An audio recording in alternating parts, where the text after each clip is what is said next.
आज सुरू असलेल्या महानगरपालिकेच्या निवडणुकीमध्ये मार्कर पेनची शाई ही पुसले जात आहे। अशा प्रकारे मोठ्या प्रमाणात एक संभ्रम पसरवला जात आहे।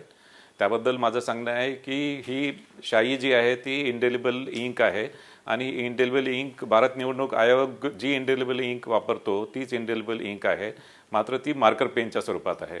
आणि हे मार्कर पेनच्या स्वरूपात राज्य निवडणूक आयोग हे 2011 पासून हे मार्कर पेन वापरत आहे आणि यामध्ये ही शाई आहे, ही शाई ॲक्च्युली पुसली जात नाही आणि विशेष करून ही शाई एकदा लावल्यानंतर त्याच्यामध्ये एक साधारणतः 12 ते 15 सेकंडमध्ये ती ड्राय होते आणि तितक्या कालावधीमध्ये मतदार हा मतदान केंद्रामध्येच असतो आणि या शाईविषयी कुठल्याही प्रकारची शंका उत्पन्न करणे किंवा कुठल्या प्रकारचे व्हिडिओ हे बाहेर प्रसारित केले जात आहे आणि एक मतदारांमध्ये संभ्रम पसरवला जात आहे।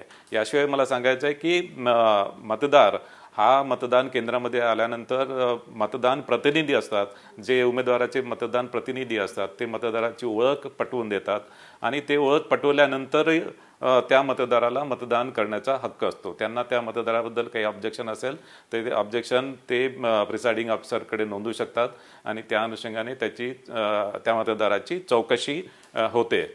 एखादा मतदार मतदान केल्यानंतर पुन्हा मतदान केंद्रामध्ये आला तर त्या संदर्भात आणि यामध्ये मतदान प्रतिनिधी आणि प्रिसाइडिंग ऑफिसर हे त्या संदर्भात तपासतील आणि त्यांना जर आढळून आला की तोच मतदार पुन्हा मतदान करायला आला तर त्या मतदारावर कारवाई केली जाईल।